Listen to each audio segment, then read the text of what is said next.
नमस्कार दोस्तों, आप सभी का स्वागत है आपके अपने YouTube चैनल वैकेंसी गुरु में। दोस्तों, आज का वीडियो आप लोगों के लिए इस वजह से महत्वपूर्ण होने वाला है क्योंकि आने वाले एग्जाम में हूबहू अगर आपको प्रश्न मिलाने हैं, सेम टू सेम प्रश्न देखने हैं तो इस वीडियो में से देख लेना। सेव करके देख लेना इस वीडियो को, इसमें से कितने प्रश्न मिलते हैं। तो दोस्तों, आज की वीडियो को हम शुरू कर देते हैं। उससे पहले मैं आपको कहूंगा सभी एक बार फटाफट से वीडियो को लाइक कर दें। अब हम शुरू करते हैं क्वेश्चन नंबर 1। दोस्तों, क्वेश्चन नंबर 1 है MS एक्सेल में वह टूल जो वैल्यू का पूर्वानुमान लगाता है कौन सा है। दोस्तों, MS एक्सेल में वह टूल जो वैल्यू का पूर्वानुमान लगाता है या फिर अज्ञात वैल्यू का पता लगाता है, उसे हम गोल सीक कहते हैं। यानी कि इसमें बी सही जवाब हो जाएगा, गोल सीक। प्रश्न नंबर 2 देखिए। दूसरा प्रश्न है मेलवेयर का वह प्रकार जो हमलावर द्वारा आपके कंप्यूटर में जासूसी करने के लिए भेजा जाता है। अर्थात एक ऐसा साइबर खतरा जो आपके कंप्यूटर में जासूसी करने के लिए आता है, उसे हम स्पाईवेयर कहते हैं दोस्तों, क्योंकि जासूस का अंग्रेजी शब्द होता है स्पाई, तो याद रखना स्पाईवेयर होगा इसका आंसर। तीसरा प्रश्न देखो, साइबर खतरे का वह प्रकार जिसमें आपको आपकी चाही गई वेबसाइट से दूसरी वेबसाइट पर ले जाया जाता है, उसे हम क्या कहते हैं। दोस्तों, जब आप इंटरनेट चलाते हो और आप किसी ए वेबसाइट को खोलते हो और अचानक आप इस पे नहीं जाते हो और बी साइड पर आप चले जाते हो, तो इसको हम कहते हैं दोस्तों डीएनएस पॉइजनिंग। क्या कहते हैं? DNS poisoning. डीएनएस के अंदर पॉइजन हो जाता है। अगला प्रश्न देखो, चौथा चौथा प्रश्न आपके सामने है कंप्यूटर के सोर्स कोड के साथ छेड़छाड़ करने पर कौन सी धारा लगाई जाती है। दोस्तों, अगर कोई व्यक्ति कंप्यूटर के सोर्स कोड के साथ छेड़छाड़ कर देता है तो उसके खिलाफ धारा 65 लगाई जाती है, 65 धारा। ठीक है। पांचवा प्रश्न देखो, आपके सामने मौजूद है स्क्रीन पर। साइबर अपराध के तहत धारा 406 कब लगाई जाती है। दोस्तों, अगर कोई भी साइबर अपराध के अंदर अपराध करता है विश्वासघात का, ठीक है, किसी के साथ विश्वासघात करता है तो उसके खिलाफ धारा 406 लगाई जाती है। ठीक है। और ये सभी चीजें इंडियन आईटी एक्ट 2000 सन 2000 के जो है नियमानुसार लगाए जाते हैं। प्रश्न नंबर 6 है सूचना सुरक्षा प्रबंधन प्रणाली के लिए निम्न में से कौन सी एक iOS मानक है। अर्थात सूचना सुरक्षा प्रबंधन प्रणाली के लिए सही ISO मानक क्या है। दोस्तों, इसका सही जवाब है ISO 27001। ठीक है, ISO 27001 यानी ऑप्शन डी। सातवां प्रश्न है विंडोज 10 में कौन कौन से यूजर अकाउंट होते हैं। दोस्तों, विंडोज 10 में दो प्रकार के यूजर अकाउंट होते हैं।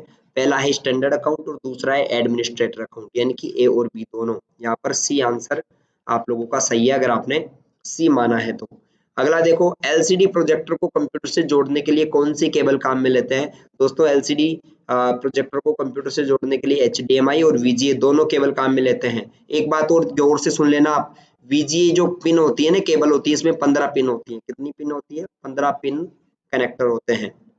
अगला प्रश्न है नवा नवा प्रश्न क्या है देखिए। नवा प्रश्न आपके सामने मौजूद है। CD या DVD में डेटा भरने की प्रक्रिया को क्या कहते हैं। दोस्तों, CD या DVD में डेटा भरने की प्रक्रिया को बर्निंग कहते हैं। ये बात आप ध्यान रखना, कई बार स्टूडेंट भूल जाता है, मालूम नहीं रखता, उसको याद होना चाहिए कि बर्न करना यानी CD और DVD में डेटा भरना होता है। 10वां प्रश्न देखो, निम्न में से कौन सा ऑपरेटिंग सिस्टम का एक वैध उदाहरण नहीं है। यानी कि इनमें से कौन सा एक ऑपरेटिंग सिस्टम का वैलिड एग्जाम्पल नहीं है। Linux, Google Chrome, MS DOS या फिर गूगल एंड्रॉइड। और यहाँ पर इसका सही जवाब हो जाएगा दोस्तों गूगल क्रोम। यह एक ब्राउजर है। गूगल क्रोम क्या है? एक ब्राउजर है, और ब्राउजर जो होता है वो एक एप्लीकेशन सॉफ्टवेयर अर्थात ऐप होता है, तो इसका सही जवाब ऑप्शन बी हो जाएगा। 11वां देखो, MS एक्सेस 2010 में इंडेक्स क्यों बनाए जाते हैं। दोस्तों, MS एक्सेस में इंडेक्स इसलिए बनाए जाते हैं ताकि यह तेजी से रिकॉर्ड खोज सके और सॉर्ट करने के काम में आ सके, तो ऑप्शन ए इसका सही आंसर है। अगला प्रश्न है 12वां, निम्न में से किसी व्यक्तिगत सूचना प्रबंधक के रूप में जाना जाता है। दोस्तों, कौन है जिसे हम व्यक्तिगत सूचना प्रबंधक यानी पर्सनल इंफॉर्मेशन मैनेजर के नाम से जानते हैं। और इसका सही जवाब है दोस्तों MS आउटलुक यानी माइक्रोसॉफ्ट आउटलुक। और इसका प्रयोग हम ईमेल के रूप में भी करते हैं, मतलब ईमेल के रूप में इसका इस्तेमाल किया जाता है। आगे चलते हैं। आप किसी भी दस्तावेज को अन्य व्यक्ति के साथ साझा कर सकते हैं। यानी अगर आपको एक डॉक्यूमेंट अन्य व्यक्ति के साथ शेयर करना है तो आप या तो ब्लूटूथ का इस्तेमाल कर सकते हैं या फिर ईमेल का इस्तेमाल कर सकते हैं। तो इसमें बोथ आंसर्स आर राइट हो जाएंगे। Mean option A and C are right answers. अगला प्रश्न है नेटवर्क पर जो है डेटा ट्रांसफर की गति को किस में मापा जाता है। दोस्तों, नेटवर्क पर डेटा ट्रांसफर की गति को बिट्स प्रति सेकंड में मापा जाता है, BPS में मापा जाता है, तो यहाँ पर ऑप्शन सी सही आंसर हो जाएगा। अगला प्रश्न, और इस प्रश्न का जवाब आप सबको कमेंट करके देना है। सभी कमेंट करें जिनको इसका आंसर आता है। वेब ब्राउजर में वह वांछित संसाधन का यूआरएल इनपुट करें और प्रदर्शित करें। मतलब एक आपके, अब इस प्रश्न को मैं ध्यान से समझा रहा हूँ, ध्यान दो। आपका ये वेब ब्राउजर है, इसमें यहाँ पर एक ऐसी जगह होती है, ये वाली जगह जहां पर आप वेबसाइट का यूआरएल लिखते हैं। इस जगह को क्या कहते हैं? चार ऑप्शन आपके सामने है, home button, status bar, address bar या स्टॉप बटन। कमेंट करके जरूर बताना। आगे चलते हैं अगले प्रश्न पे, 16वां। एक विशेष सूचना सुरक्षा प्रणाली है जो बाहरी खतरे के खिलाफ किसी संगठन के नेटवर्क की सुरक्षा के लिए डिजाइन किया गया है। अर्थात एक नेटवर्क पर आपकी सुरक्षा करने वाला जो एक सुरक्षा का एक जो सॉफ्टवेयर है, उसका नाम क्या है दोस्तों? उसका नाम है फायरवॉल। फायरवॉल क्या करता है? आपको बाहरी एक्सेस से, बाहरी कोई भी खतरा होता है, बाहर से आपके कंप्यूटर में कोई एक्सेस करने की कोशिश करे, घुसने की कोशिश करे, उसको रोक देता है। VLSI का पूरा नाम क्या है दोस्तों? VLSI का पूरा नाम होता है वेरी, वी का मतलब होता है वेरी, एल यानी लार्ज स्केल और integration, very large scale integration इसका पूरा नाम है। 17वें में बी आंसर सही है। अगला देखो 18वां। अगर कोई कंप्यूटर चालू है लेकिन सिस्टम रीसेट पर प्रतिक्रिया नहीं देता है तो आमतौर पर इसे क्या कहते हैं? दोस्तों कोई कंप्यूटर ऑन है, उसको आप टास्क दे रहे हो, कोई भी, वो कोई भी काम नहीं कर रहा है, तो उसको हैंग होना कहते हैं। मतलब कंप्यूटर यहाँ पर आपका हैंग हो चुका है, ऐसी कंडीशन तभी आती है। अगला प्रश्न है 19वां। एमएस एक्सेस में डिफॉल्ट डेटा का प्रकार क्या है? मित्रों एमएस एक्सेस में डिफॉल्ट डेटा का प्रकार आपका टेक्स्ट होता है, यानी डिफॉल्ट रूप से वहां पर टेक्स्ट आप यूज करते हैं।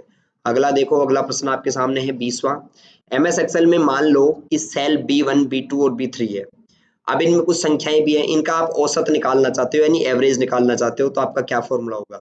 यहाँ पर चार ऑप्शंस में से एवरेज का सही फंक्शन है दोस्तों, बराबर एवरेज ब्रैकेट ओपन और उसके बाद ए बी है, यहाँ पर B1 से लेकर B3, तो ये यहाँ पर सही आंसर हो जाएगा। ठीक है ना? तो इसका सही जवाब ऑप्शन सी रहेगा। ठीक है, अगर आपने प्रैक्टिस की होगी ना एक्सेल की तो आपको ये समझ में आता होगा। अगला देखो, निम्न में से कौन सी सबसे अधिक गति की मोबाइल संचार टेक्निक है? दोस्तों सबसे अधिक गति की मोबाइल संचार टेक्निक जो है उसका नाम है 4G LTE। 4G LTE ये इसका सही आंसर है। अगला, और अभी वर्तमान में तो 5G आ गया, तो आप सबको याद रखना चाहिए कि 5G आ गया, बट 5G से पहले 4G LTE था। ठीक है, MS एक्सेल 2010 में निम्न में से किस चार्ट में केवल एक चार्ट डेटा श्रृंखला होती है और सभी मान सकारात्मक होते हैं? दोस्तों एक ऐसा चार्ट जिसमें केवल एक ही डेटा श्रृंखला होती है, ठीक है ना, ऐसे, और सारे मान उसमें सकारात्मक होते हैं, यानी पॉजिटिव होते हैं, उसमें माइनस का जो है मान नहीं होता, माइनस वाला नेगेटिव मान नहीं होता। इसको हम कहते हैं दोस्तों पाई चार्ट, यानी ऑप्शन बी यहाँ पर सही जवाब है। अगला प्रश्न, नेक्स्ट प्रश्न आपके सामने मौजूद है 23वां। MS एक्सेस 2010 में प्राइमरी की का उपयोग क्यों किया जाता है? दोस्तों प्राइमरी की का उपयोग क्यों करते हैं? देखो यह जानकारी को पुनर्प्राप्ति को तेज बनाता है, बिल्कुल सही है पहला। ठीक है ना? दूसरा है प्राइमरी कुंजी का उपयोग करके रिकॉर्ड को स्वचालित रूप से सॉर्ट कर सकते हैं, ये भी सही है, यानी आरोही अवरोही क्रम में जमा सकते हैं। तीसरा डुप्लीकेट डेटा के प्रवेश को रोक देता है, ये बिल्कुल सही है, यानी कोई भी वैल्यू डुप्लीकेट दो बार आती है उसको ये रोक देता है, बचाता है उससे, तो इसका सही जवाब हो जाएगा उपरोक्त सभी। ठीक है, 24वां प्रश्न देखो, MS वर्ड 2010 में दस्तावेज को सेव करते समय कौन सा कैरेक्टर फाइल में शामिल नहीं किया जा सकता? यानी अगर आप MS वर्ड में कोई फाइल सेव कर रहे हो तो कौन सा चिन्ह उसके फाइल के नाम में नहीं लिख सकते? दोस्तों ध्यान रहे कि उसमें हम क्वेश्चन वाचक, जो क्वेश्चन मार्क होता है, प्रश्नवाचक चिन्ह होता है, वो हम यूज नहीं कर सकते। बाकी अल्फा न्यूमेरिक कैरेक्टर ले सकते हैं, डॉट भी ले सकते हैं, स्पेस भी ले सकते हैं। अगला है 25वां प्रश्न, निम्न में से फाइल फोल्डर को रिसाइकल बिन में स्थायी रूप से हटाने के लिए शॉर्टकट कुंजी क्या है? यानी किसी भी फाइल या फोल्डर को आप परमानेंट डिलीट करना चाहते हो, कैसे? परमानेंट, तो परमानेंट डिलीट करने के लिए आप उस पर शिफ्ट प्लस डिलीट का इस्तेमाल करेंगे, ऑप्शन ए इसका सही आंसर है। अगला देखो, नेक्स्ट प्रश्न आपके सामने मौजूद है 26वां। विंडोज 10 का कौन सा इनबिल्ट ऑप्शन हमें एकल स्क्रीन को 4 भागों में स्थानांतरित करने का जो है ऑप्शन देता है? मतलब आप एक विंडो स्क्रीन को 4 भागों में बांट सकते हो, किसके द्वारा? 1 2 3 4। दोस्तों इसका सही जवाब है snap assist. Snap assist option होता है जो आप एक ही कंप्यूटर में एक साथ 4 काम कर सकते हो, 4 चीजें देख सकते हो स्नैप असिस्ट के माध्यम से। अगला है MS पावर पॉइंट 2010 की फाइल को बंद करने के लिए किस तरीके का इस्तेमाल किया जाता है? यानी MS पावर पॉइंट में आप किसी फाइल को बंद करना चाहते हो तो किसका यूज करोगे? फाइल टैब में जाओगे आप, ठीक है, फाइल टैब में जाके आप क्या कर सकते हो,